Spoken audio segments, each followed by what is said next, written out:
Hello friends, welcome to the success Kendra. Friends देखिए, आज इस सेशन में हम लोग बीपीएससी टीआरई 3.0 री एग्ज़ाम जो जुलाई 2024 में लिया जाएगा, यानी कि बीपीएससी टीचर 3.0 जिसका री एग्ज़ाम फिर से जुलाई 2024 में लिया जाएगा, उसके लिए देखिए वर्ल्ड हिस्ट्री के यानी कि विश्व के इतिहास से संबंधित जितने भी प्रश्न बीपीएससी के द्वारा बीपीएससी टीआरई 1.0, टीआरई 2.0 और टीआरई 3.0 में पूछे गए हैं, पहले उनको हम लोग कवर करेंगे और साथ ही साथ ये जो प्रश्न पूछे गए हैं अभी टीआरई 3.0 में जो रद्द हो गया था उसी पैटर्न पर आधारित हम लोग महत्वपूर्ण प्रश्नों को डिस्कस करेंगे। और देखिए फ्रेंड्स, आज हमारा यह वर्ल्ड हिस्ट्री का बीपीएससी टीआरई 3.0 री एग्ज़ाम 2024 के लिए यह हमारा पहला सेशन है।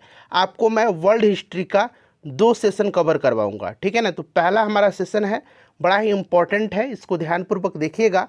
और साथ ही साथ अगर आप टीआरई 4.0 की भी तैयारी कर रहे हैं तो भी ये आपके लिए बड़ा ही इम्पोर्टेंट है। फ्रेंड्स, एक बार सभी लोग सेशन को लाइक कर देंगे और इसका लिंक फटाफट किसी भी एक ग्रुप में जहाँ कहीं भी आप हैं वहाँ पर शेयर कर दीजिए।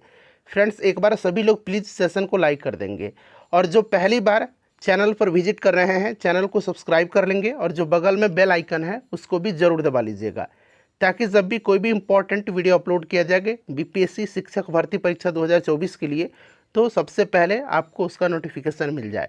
चलिए स्टार्ट करते हैं फ्रेंड्स, अब हम लोग आज का सेशन। तो फ्रेंड्स, जैसे मैंने आपको बताया है कि आज इस सेशन में हम लोग बीपीएससी टीआरई 3.0 यानी कि बीपीएससी टीचर 3.0 री एग्ज़ाम 2024 के लिए वर्ल्ड हिस्ट्री के इम्पॉर्टेंट क्वेश्चंस को इस सेशन में हम डिस्कस करेंगे। और देखिए, बीपीएससी टीआरई 1.0, 2.0 और 3.0 में जो वर्ल्ड हिस्ट्री के प्रश्न पूछे गए थे उसी पैटर्न पर आधारित हम लोग आज इस सेशन में प्रश्नों को डिस्कस करेंगे। इसमें प्रीवियस ईयर के वर्ल्ड हिस्ट्री के भी प्रश्न हैं और साथ ही साथ कुछ नए प्रश्न भी हम लोग डिस्कस करने वाले हैं। एक बार सभी लोग फ्रेंड्स प्लीज़ सेशन को लाइक कर दीजिए, आपका एक लाइक हमें मोटिवेट करता है। चलिए शुरू करते हैं। आज के सेशन का पहला प्रश्न पढ़ेंगे कि ब्रिटेन में कृषि क्रांति के शिल्पकार के रूप में कौन जाने जाते थे।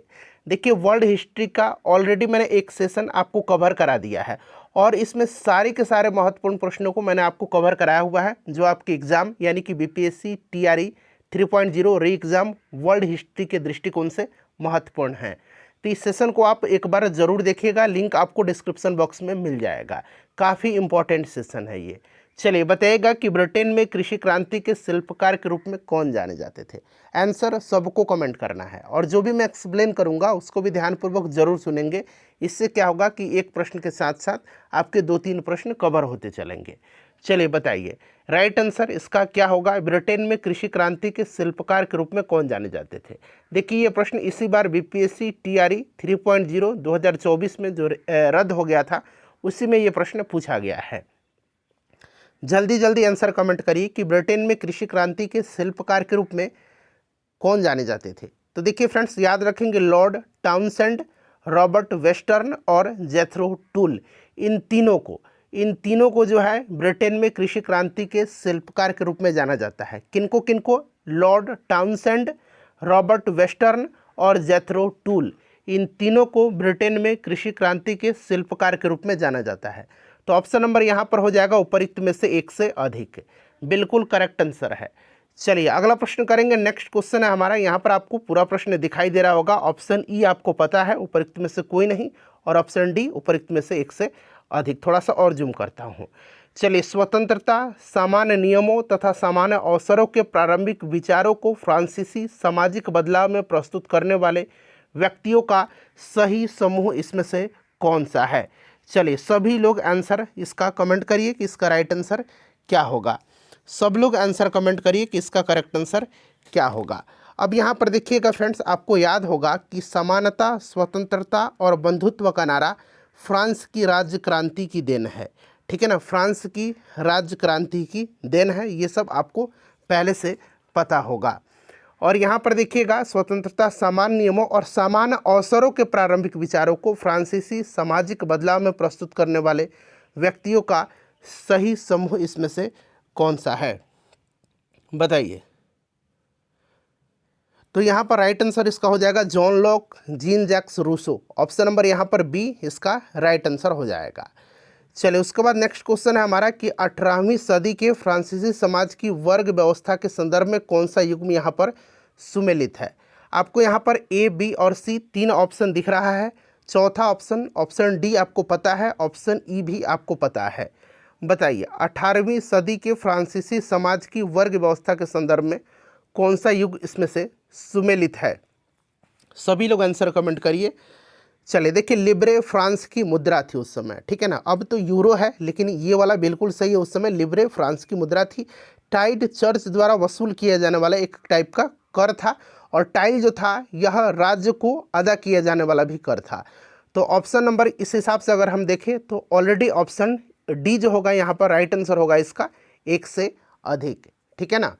चलिए फ्रेंड्स, उसके बाद देखिएगा कि किसने फांसीवाद से प्रभावित होकर के प्रथम विश्व युद्ध के बाद इंग्लैंड की संसद तथा यहूदियों के विरुद्ध प्रचार किया और काली कुर्ती वाले एक दल का गठन किया। काली कुर्ती वाले, ब्लैक शर्ट, ठीक है ना। बताइए इसका राइट आंसर क्या होगा। किसने फांसीवाद से प्रभावित होकर के प्रथम विश्व युद्ध के बाद इंग्लैंड की संसद तथा यहूदियों के विरुद्ध प्रचार किया और काली कुर्ती वाले एक दल का गठन किया। इसका राइट आंसर क्या होगा। देखिए ये सारे प्रश्न जो है बीपीएससी टीआरई 3.0 2024 में ही पूछे गए हैं। तो ये कौन थे, ओस्वाल्ड मोजले था। ऑप्शन नंबर यहाँ पर इसका सी करेक्ट आंसर हो जाएगा। चलिए उसके बाद देखिए ये वाला प्रश्न है कि 1815 ईस्वी वियना संधि के दौरान कौन सा देश शामिल नहीं था। वियना संधि 1815 ईस्वी, याद रखिएगा, ठीक है ना। वियना की संधि पर 1815 में ऑस्ट्रिया, पर्सिया या प्रसा कहिए, रूस और ग्रेट ब्रिटेन के द्वारा हस्ताक्षर किए गए थे। तो रूस था, प्रसा था, ग्रेट ब्रिटेन था। उसके बाद अगर हम बात करें तो इसमें आपका और कौन कौन सा था, रसिया भी था, रसिया तो है ही, प्रसा है, ग्रेट ब्रिटेन है, ऑस्ट्रिया है, ठीक है ना, याद रखिएगा। पोलैंड इसमें नहीं था, ठीक है ना। कभी कभी ऑप्शन में स्वीडन भी दे देगा, तो स्वीडन भी इस पर हस्ताक्षर नहीं किया था। कभी कभी यूएसए दे देगा, तो यूएसए भी नहीं था इसमें, ठीक है। तो ये सब फ्रेंड्स आप याद रखिएगा।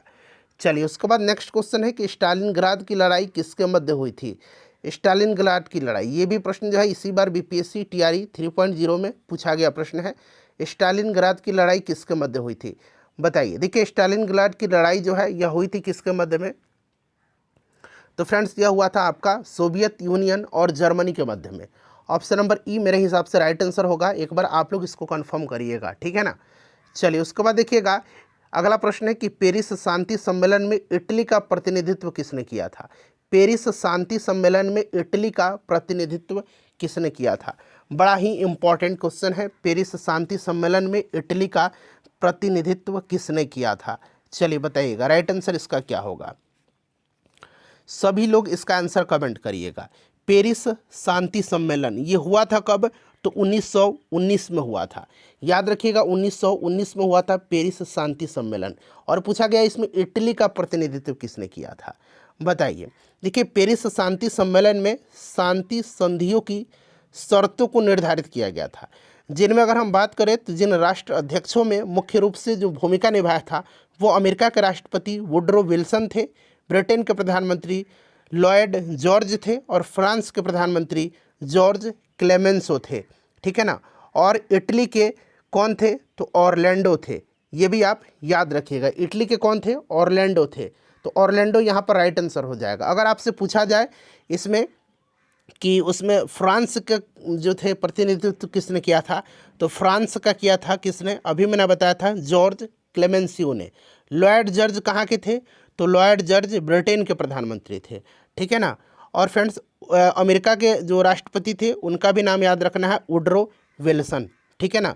ये सब आप याद रखेंगे, ठीक है। और इनको बिग फोर के नाम से जाना जाता था। चलिए उसके बाद नेक्स्ट क्वेश्चन कर लेंगे। अगला प्रश्न है कि किस संधि के द्वारा 30 वर्षीय युद्ध की समाप्ति हुई थी। किस संधि के द्वारा 30 वर्षीय युद्ध की समाप्ति हुई थी। चलिए बताइए राइट आंसर इसका क्या होगा, करेक्ट आंसर इसका क्या होगा। तो फ्रेंड्स देखिए किस संधि के द्वारा 30 वर्षीय युद्ध की समाप्ति हुई थी, तो ये संधि थी वेस्टफेलिया की संधि।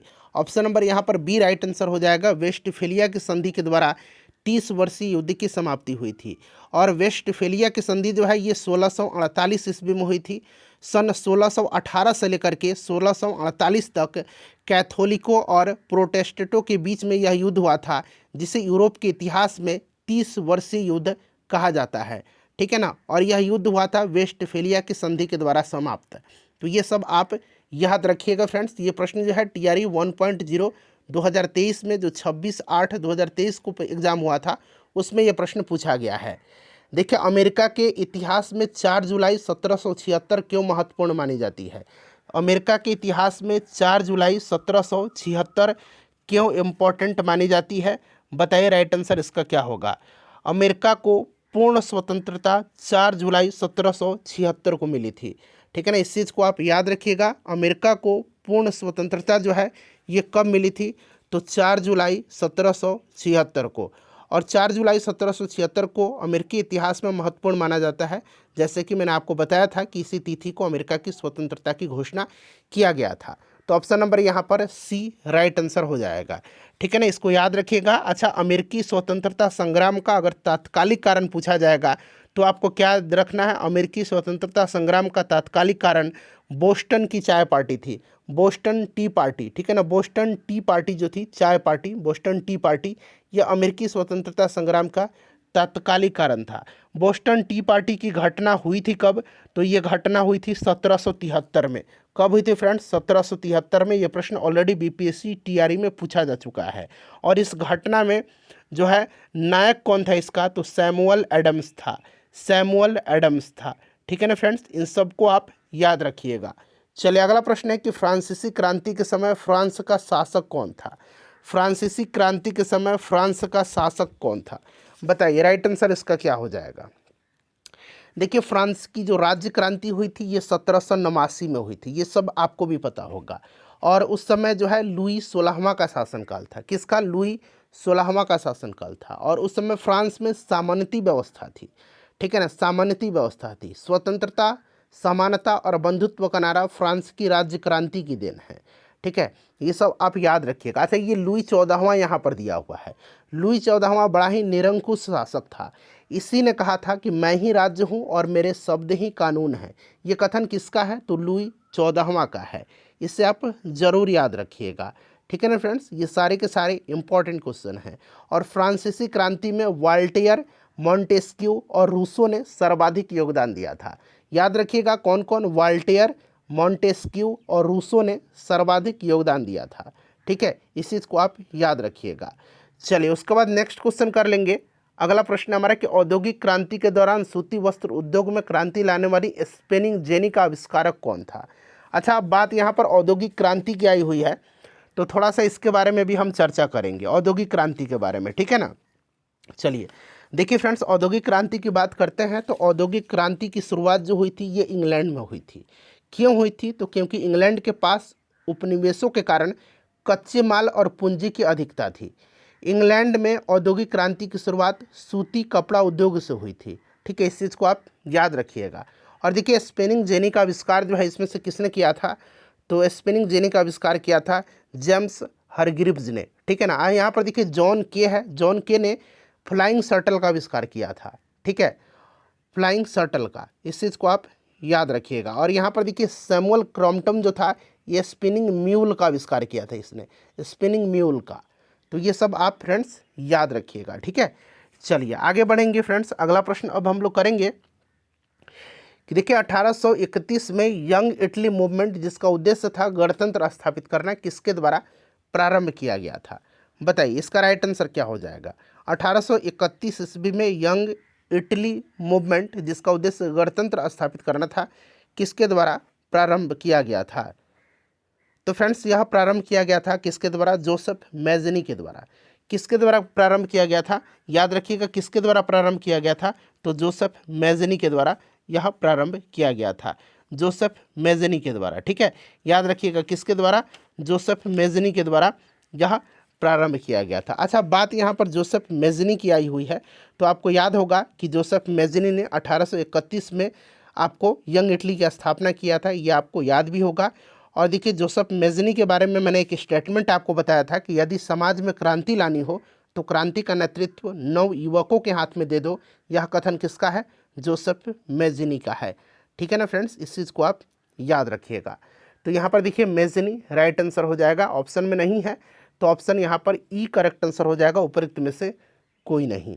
ठीक है, इटली का एकीकरण किया था काउंट काबूर ने, इस चीज़ को आप याद रखेंगे। आगे इसके बारे में हम डिटेल में चर्चा करेंगे। ठीक है, चलिए नेक्स्ट क्वेश्चन अब हम करेंगे फ्रेंड्स। अगला प्रश्न है हमारा, देखिए जर्मनी के एकीकरण का वास्तुकार कौन था जो रक्त एवं लौह नीति पर विश्वास करता था? बताइए इसका राइट आंसर क्या होगा? जर्मनी के एकीकरण का वास्तुकार कौन था जो रक्त एवं लौह नीति पर विश्वास करता था? तो फ्रेंड्स जर्मनी के एकीकरण का यह वास्तुकार कौन था? तो ओटो वन बिस्मार्क था, जो लौह एवं रक्त नीति पर विश्वास करता था। बिस्मार्क प्रशा के शासक विलियम प्रथम का प्रधानमंत्री था और जर्मनी का सबसे शक्तिशाली राज्य कौन था? तो प्रशा था। इस चीज़ को आप याद रखिएगा। ठीक है ना फ्रेंड्स, काफ़ी इंपॉर्टेंट है। तो यहाँ पर देखिए बिस्मार्क यहाँ पर करेक्ट आंसर हो जाएगा, राइट आंसर इसका क्या हो जाएगा? बिस्मार्क हो जाएगा। ठीक है, चलिए उसके बाद अब हम लोग नेक्स्ट क्वेश्चन करेंगे। जर्मनी के एकीकरण बिस्मार्क ने किया था। ठीक है, और बिस्मार्क प्रशा के शासक विलियम प्रथम का प्रधानमंत्री था, ये भी मैंने आपको अभी बताया है। ठीक है, चलिए, और बिस्मार्क जर्मनी का एकीकरण प्रशा के नेतृत्व में ही चाहता था। चलिए आगे बढ़ेंगे फ्रेंड्स। अब अगला प्रश्न हम लोग कर लेंगे।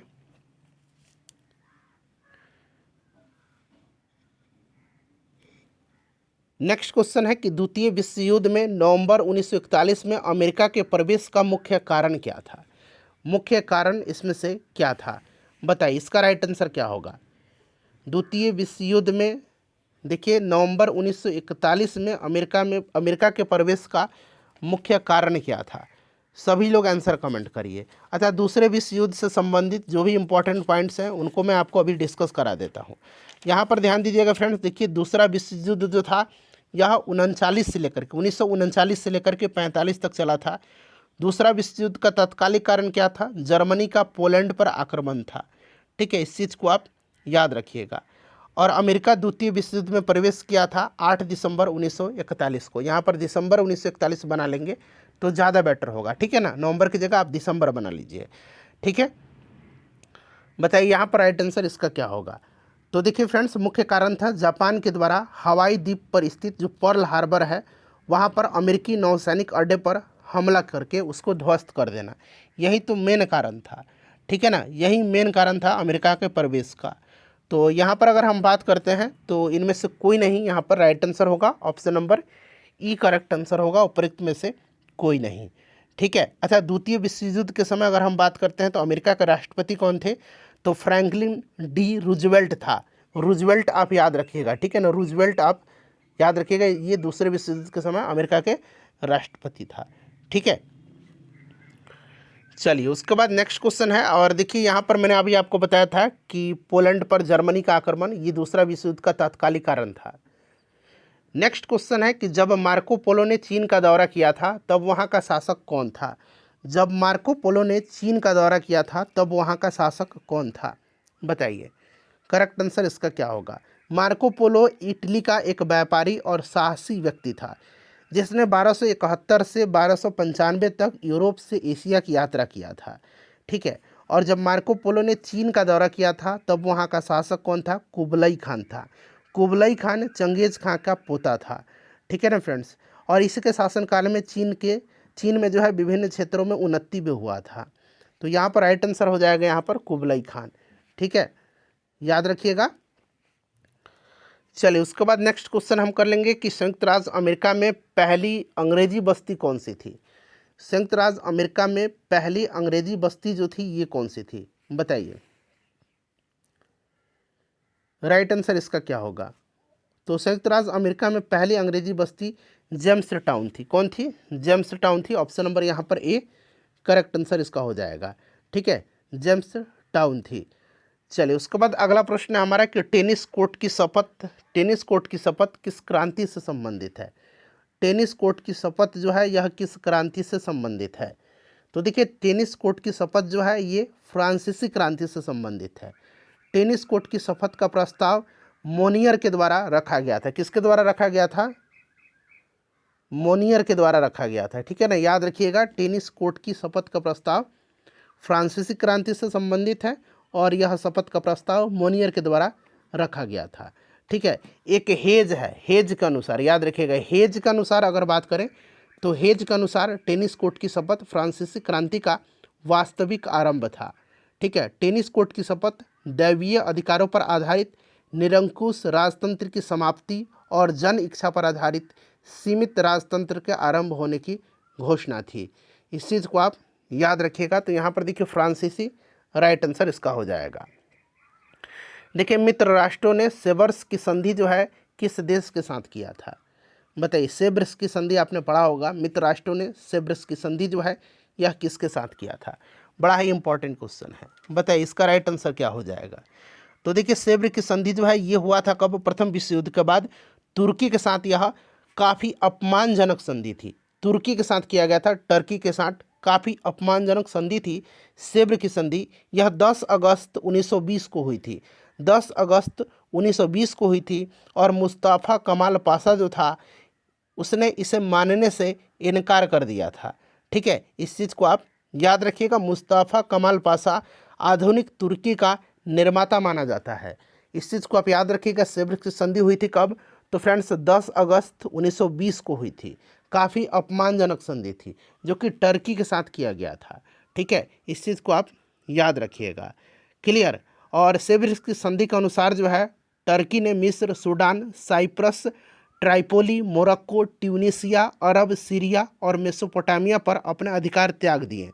ठीक है, इस चीज़ को आप याद रखिएगा। चलिए फ्रेंड्स, उसके बाद देखिएगा कि 1733 में फ्लाइंग शटल मशीन का आविष्कार किसने किया था?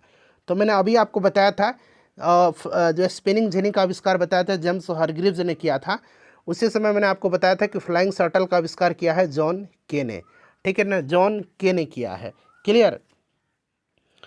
चलिए उसके बाद आगे बढ़ेंगे, अगला प्रश्न करेंगे।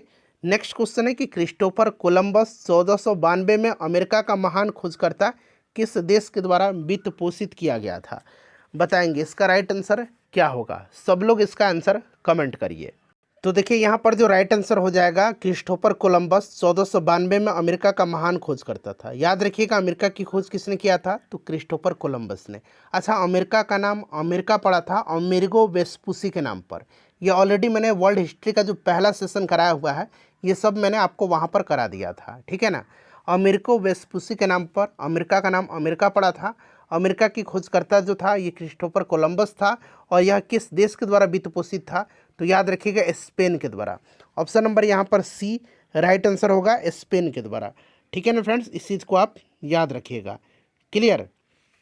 चलिए उसके बाद नेक्स्ट क्वेश्चन कर लेंगे कि बोस्टन टी पार्टी इतिहास की एक महत्वपूर्ण घटना है, किससे संबंधित है? बोस्टन टी पार्टी या बोस्टन चाय पार्टी?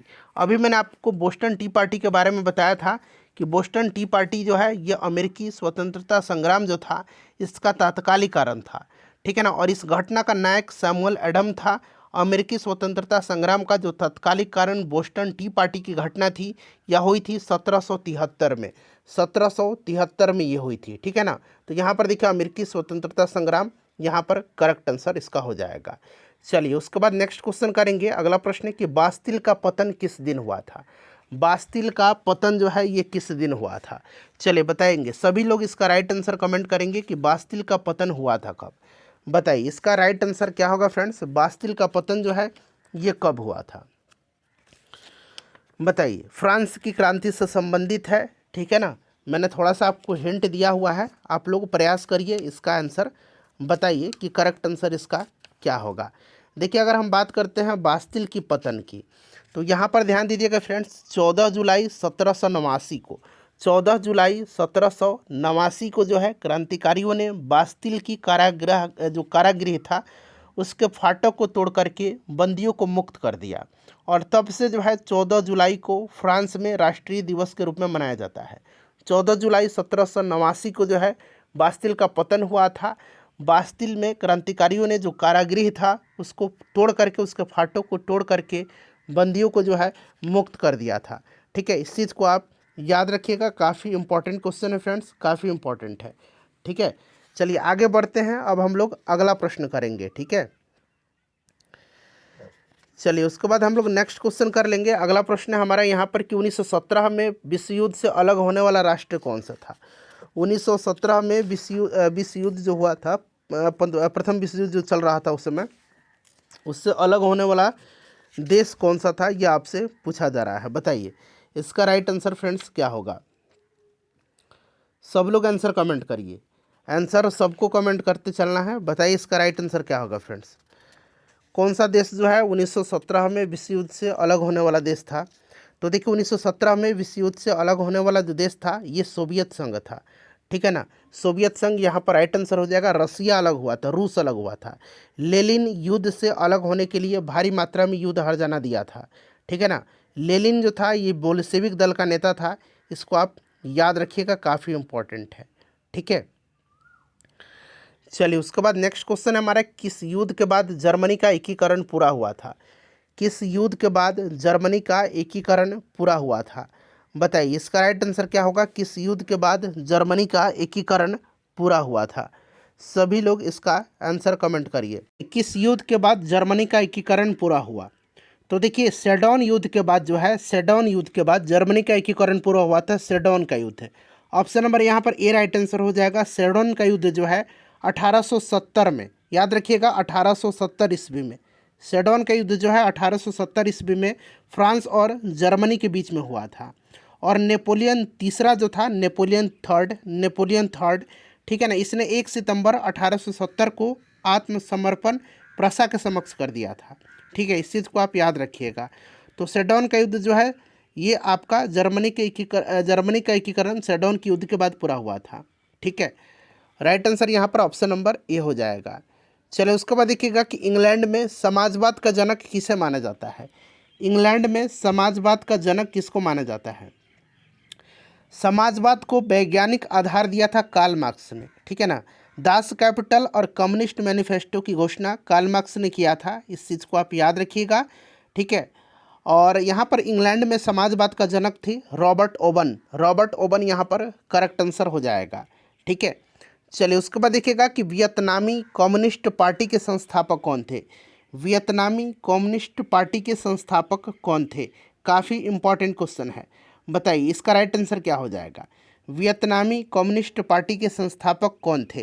तो फ्रेंड्स देखिए वियतनामी कम्युनिस्ट पार्टी के संस्थापक जो थे ये हो ची मिन्ह थे। हो ची मिन्ह याद रखिएगा, ठीक है ना। हो ची मिन्ह का अगर हम बात करें तो अर्थ क्या होता है, तो पथ प्रदर्शक इसका अर्थ होता है, ठीक है। चलिए उसके बाद देखिएगा कि कुस्तुनतुनिया का पतन हुआ था। कुस्तुनतुनिया का पतन आपसे पूछा जा रहा है। बताइए फ्रेंड्स इसका राइट आंसर क्या होगा। कुस्तुनतुनिया का पतन हुआ था। चलिए आंसर सब लोग कमेंट करिएगा, काफ़ी इम्पोर्टेंट क्वेश्चन है सारे के सारे, ठीक है। बताइए कुस्तुनतुनिया का पतन हुआ था, सब लोग आंसर कमेंट करिए। राइट आंसर इसका क्या होगा, कुस्तुनतुनिया का पतन हुआ था, ठीक है। चलिए तो देखिए कुस्तुनतुनिया का पतन यानी कि कॉन्स्टेंटिनोपल का पतन, ठीक है ना। याद है आपको कॉन्स्टेंटिनोपल आपने देखा भी होगा मूवी में। तो यहाँ पर देखिए कुस्तुनतुनिया का जो पतन हुआ था ये कब हुआ था। तो फ्रेंड्स ये 1453 में हुआ था कुस्तुनतुनिया का पतन, ठीक है ना। 1453 में कॉन्स्टेंटिनोपल का पतन हुआ था। ऑटोमन साम्राज्य के सुल्तान मोहम्मद द्वितीय के द्वारा कॉन्स्टेंटिनोपल पर विजय किया गया था। तो यहाँ पर देखिए 1453 राइट आंसर इसका हो जाएगा। नेक्स्ट क्वेश्चन है कि धर्म युद्ध हुआ था, बताएंगे इसका राइट आंसर क्या होगा। धर्म युद्ध हुआ था, तो देखिए फ्रेंड्स धर्म युद्ध जो हुआ था यह ईसाइयों और तुर्कों के बीच हुआ था। जेरूसलम जिसे ईसाई अपनी पवित्र भूमि मानते थे, पर तुर्कों ने अपना अधिकार स्थापित कर लिया था। जेरूसलम पर अधिकार करने के लिए ईसाई और मुस्लिमों के बीच लंबी अवधि तक युद्ध चला था, ठीक है ना। तो यहाँ पर देखिए राइट आंसर जो होगा इसका ऑप्शन नंबर ईसाई और तुर्कों में option number A correct answer यहाँ पर हो जाएगा, ठीक है। चलिए उसके बाद देखिएगा कि शक्ति के पृथक्करण के सिद्धांत का प्रतिपादन किसने किया था। बताइए राइट आंसर क्या होगा, करेक्ट आंसर बताइए। शक्ति के पृथक्करण के सिद्धांत का प्रतिपादन किसने किया था। तो फ्रेंड्स देखिए शक्ति के पृथक्करण के सिद्धांत का प्रतिपादन जो है ये किया था मॉन्टेस्क्यू ने, ठीक है ना। Montesquieu the spirit of laws पुस्तक आपको याद होगा। द स्पिरिट ऑफ लॉज किसने लिखा है, तो ये मॉन्टेस्क्यू ने लिखा है, ठीक है ना। और एक प्रिजन लेटर भी याद रखिएगा, प्रिजन लेटर्स, ठीक है ना, प्रिजन लेटर्स, ये भी किसकी रचना है, प्रिजन लेटर्स, तो ये भी मॉन्टेस्क्यू की ही रचना है, प्रिजन लेटर्स, ठीक है। इस चीज़ को आप याद रखिएगा। द स्पिरिट ऑफ लॉज पुस्तक में शक्ति के पृथक्करण का सिद्धांत दिया गया है। द स्पिरिट ऑफ लॉज यही मॉन्टेस्क्यू की रचना है। चलिए उसके बाद देखिएगा कि गेस्टापो क्या था।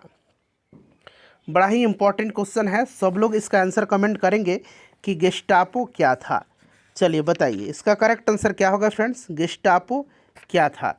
सबको आंसर कमेंट करने चलना है, इससे क्या होगा कि आपका रिवीजन भी होते चलेगा, ठीक है ना।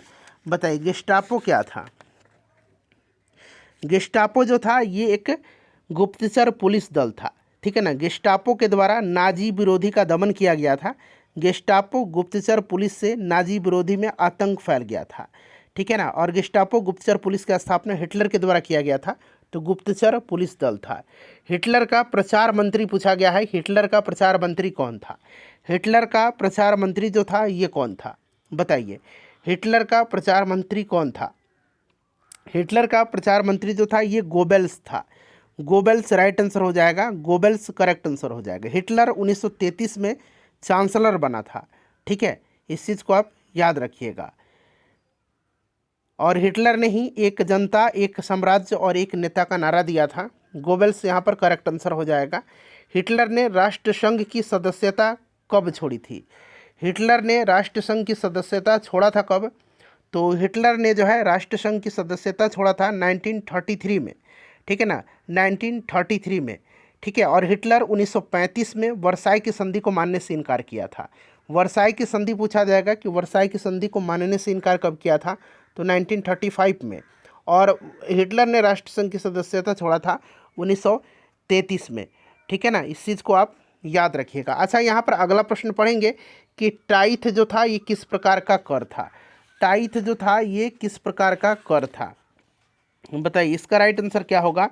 टाइथ जो था ये किस प्रकार का कर था। सब लोग आंसर कमेंट करिए कि टाइथ जो था ये किस प्रकार का कर था, बताइए। तो देखिए टाइथ जो था एक प्रकार का प्रत्यक्ष कर हुआ करता था, ठीक है ना। और टाइथ जो था यह किसानों से वसूल किए जाने वाला एक धार्मिक कर था, क्लियर, इस चीज़ को आप याद रखिएगा। और राष्ट्रीय सभा ने 1789 में टाइट की वसूली पर रोक लगा दिया था, 1789 में, ठीक है ना, इसे भी आप ध्यान रखिएगा। देखिए रूस की बोल्शेविक क्रांति का नेतृत्व किसने किया था। रूस की बोल्शेविक क्रांति, अच्छा बोल्शेविक दल का नेता कौन था, तो आपको याद होगा लेनिन था। लेनिन ने ही बोल्शेविक क्रांति का नेतृत्व किया था। किसने किया था, रूस के बोल्शेविक क्रांति का नेतृत्व किसने किया था, तो फ्रेंड्स ये लेनिन ने किया था। किसने किया था, लेनिन ने किया था, ठीक है ना, लेनिन ने किया था, इस चीज़ को आप याद रखिएगा। अच्छा लेनिन ने जो है नई आर्थिक नीति कब लागू किया था, तो लेनिन ने 1921 में नई आर्थिक नीति को लागू किया था, ठीक है। तो यहाँ पर देखिए लेनिन करेक्ट आंसर हो जाएगा। रूस की बोल्शेविक क्रांति का नेतृत्व किसने किया था, तो लेनिन ने किया था। बोल्शेविक दल का नेता था लेनिन, ठीक है ना। चलिए अच्छा आधुनिक रूस का निर्माता किसको माना जाता है, तो आधुनिक रूस का निर्माता माना जाता है किसको, स्टालिन को। चलिए उसके बाद देखिए साम्यवादी घोषणा पत्र के लेखक कौन है।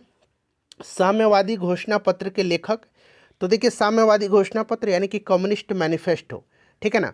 और कार्ल मार्क्स की रचना है, आपको पता है, दास कैपिटल और कम्युनिस्ट मैनिफेस्टो, ठीक है ना। कार्ल मार्क्स और एंगल्स यहाँ पर आंसर हो जाएगा इसका। चलिए उसके बाद देखिएगा कि हिंद चीन में कौन सा राष्ट्र शामिल नहीं था। कौन सा राष्ट्र हिंद चीन में शामिल नहीं था, चलिए बताएंगे फ्रेंड्स इसका राइट आंसर क्या होगा। तो हिंद चीन में जो थे ये लाओस, कंबोडिया और वियतनाम थे। लाओस, कंबोडिया था एक, और एक वियतनाम था, इसमें चीन शामिल नहीं था, ठीक है ना। हिंद चीन के अंतर्गत वियतनाम, लाओस और कंबोडिया आते थे, ठीक है ना, कंबोडिया, इसमें चाइना नहीं था, इस चीज़ को आप याद रखिएगा। चलिए उसके बाद नेक्स्ट क्वेश्चन हमारा कि हिटलर के किस देश पर आक्रमण के परिणाम स्वरूप दूसरा विश्व युद्ध प्रारंभ हुआ था। दूसरा विश्व युद्ध का मैंने तात्कालिक कारण आपको बताया था ना कि दूसरा विश्व युद्ध स्टार्ट हुआ था, बताइए राइट आंसर क्या होगा। अभी मैंने आपको थोड़ी देर पहले बताया था दूसरे विश्व युद्ध का तात्कालिक कारण, इसीलिए मैं बोलता हूँ जो भी मैं एक्सप्लेन करूँ उसको ध्यानपूर्वक सुनिएगा। दूसरा विश्व युद्ध जो है इसका तात्कालिक कारण जर्मनी का पोलैंड पर आक्रमण। तो दूसरे विश्व युद्ध हिटलर ने किस देश पर आक्रमण के साथ, तो पोलैंड पर, ठीक है ना, जर्मनी का पोलैंड पर आक्रमण के साथ हुआ था, ठीक है, इस चीज़ को आप याद रखिएगा। चलिए, और जर्मनी ने वर्साई की संधि का उल्लंघन 1935 में किया था, इस चीज़ को आप याद रखिएगा, पूछा जा सकता है। देखिए, संयुक्त राष्ट्र संघ किस सम्मेलन का परिणाम था? संयुक्त राष्ट्र जो था ये किस सम्मेलन का परिणाम था? बताइए, संयुक्त राष्ट्र जो था ये किस सम्मेलन का परिणाम था? सभी लोग इसका आंसर कमेंट करिए, इसका राइट आंसर क्या होगा? सब लोग इसका आंसर कमेंट करिए, राइट आंसर इसका क्या होगा? तो देखिए, संयुक्त राष्ट्र संघ किस सम्मेलन का परिणाम था? तो संयुक्त राष्ट्र संघ की स्थापना सैन फ्रांसिस्को सम्मेलन का परिणाम था।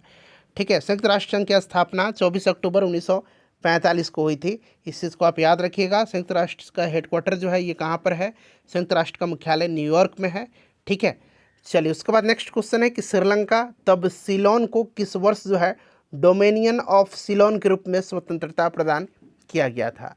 श्रीलंका तब सीलोन था उस समय, उसको किस वर्ष डोमिनियन ऑफ सीलोन के रूप में स्वतंत्रता प्रदान किया गया था?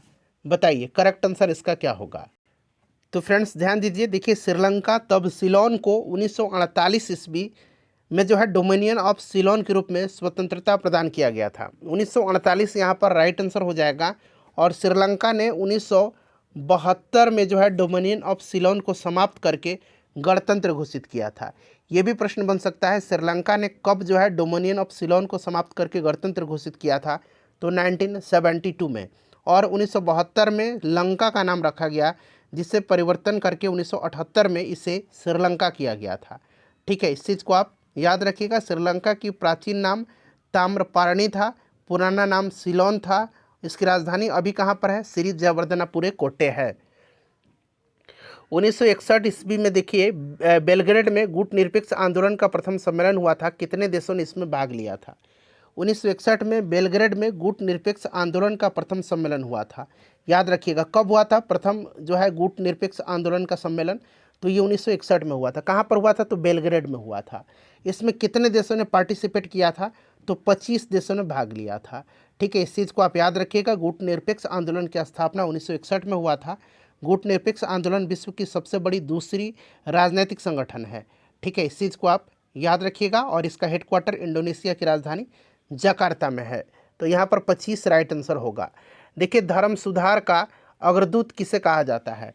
धर्म सुधार का अग्रदूत किसको कहा जाता है? बताइए, करेक्ट आंसर इसका क्या होगा? धर्म सुधार का अग्रदूत कहा जाता है मार्टिन लूथर को।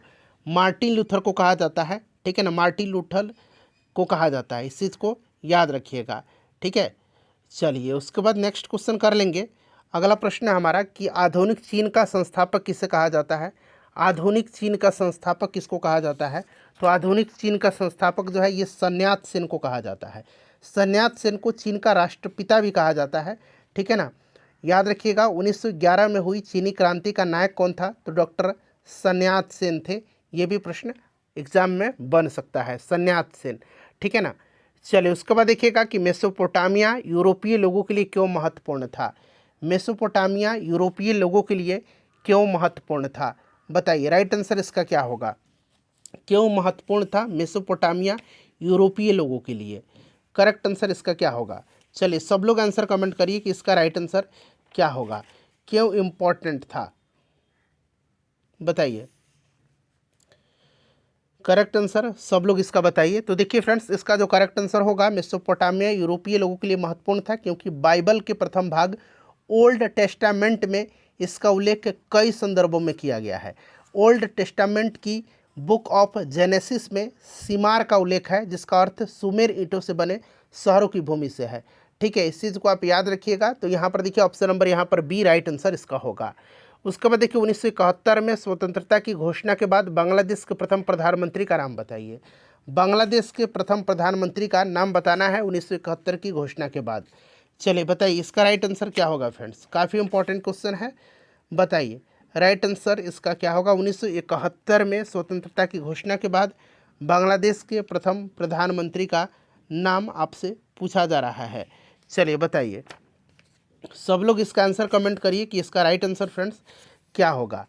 सब लोग इसका आंसर कमेंट करिए कि इसका करेक्ट आंसर क्या होगा। चलिए आंसर कमेंट करिए 1971 में जो है, बताइए करेक्ट आंसर इसका क्या होगा। सभी लोग आंसर कमेंट करिए। तो देखिए, इसके अगर हम बात करते हैं तो प्रथम प्रधानमंत्री ताजुद्दीन अहमद थे, ठीक है ना, ताजुद्दीन अहमद। और पूर्वी पाकिस्तान को बांग्लादेश कहा जाता है, बांग्लादेश है। ताजुद्दीन अहमद राइट आंसर इसका हो जाएगा, ताजुद्दीन अहमद, ठीक है, इस चीज़ को आप याद रखिएगा, ताजुद्दीन अहमद करेक्ट आंसर हो जाएगा। चलिए नेक्स्ट क्वेश्चन है कि किस देश ने पर्ल हार्बर स्थित संयुक्त राज्य अमेरिका के नौसैनिक बेड़े पर दिसंबर 1941 में आक्रमण किया था, और इसके बाद ही दूसरा विश्व युद्ध में जो है अमेरिका शामिल हो गया था। जैसे मैंने आपको बताया है, जापान ने किया था पर्ल हार्बर पर आक्रमण, ठीक है, जापान ने किया था। राइट आंसर इसका हो जाएगा ऑप्शन नंबर ए, जापान। चलिए उसके बाद देखिए, कल्चरल रिवॉल्यूशन, हिंदी में इसको हम लोग सांस्कृतिक क्रांति बोलते हैं, और हिंदी में इसको बोलेंगे सांस्कृतिक क्रांति, और अंग्रेजी में इसको बोलेंगे कल्चरल रिवॉल्यूशन। तो वहीं पूछा गया है कि कल्चरल रिवॉल्यूशन के समय कम्युनिस्ट पार्टी ऑफ चाइना के प्रमुख नेता कौन था? बताइए, कल्चरल रिवॉल्यूशन के समय कम्युनिस्ट पार्टी ऑफ चाइना का प्रमुख नेता कौन था? काफ़ी इंपॉर्टेंट क्वेश्चन है फ्रेंड्स, बताइए इसका राइट आंसर क्या हो जाएगा, काफ़ी इंपॉर्टेंट क्वेश्चन। चलिए फ्रेंड्स, इसका आंसर आप लोग मुझे कमेंट करके बताइएगा कि कल्चरल रिवॉल्यूशन के समय, सांस्कृतिक क्रांति के समय कम्युनिस्ट पार्टी ऑफ चाइना के प्रमुख नेता कौन था, ठीक है, इसका आंसर आप लोग मुझे कमेंट करके बताइएगा, ठीक है ना। चलिए उसके बाद नेक्स्ट क्वेश्चन है हमारा कि वाटरलू का युद्ध जो है यह किस वर्ष लड़ा गया था? वाटरलू का युद्ध जो है यह किस वर्ष लड़ा गया था? तो वाटरलू का युद्ध जो लड़ा गया था फ्रेंड्स, यह 1815 में लड़ा गया था, ठीक है, 1815 में वाटरलू का युद्ध लड़ा गया था, ठीक है। वाटरलू का युद्ध लड़ा गया था कब? तो याद रखिएगा, वाटरलू का युद्ध लड़ा गया था 1815 में, वाटरलू का युद्ध जो है हुआ था, ठीक है।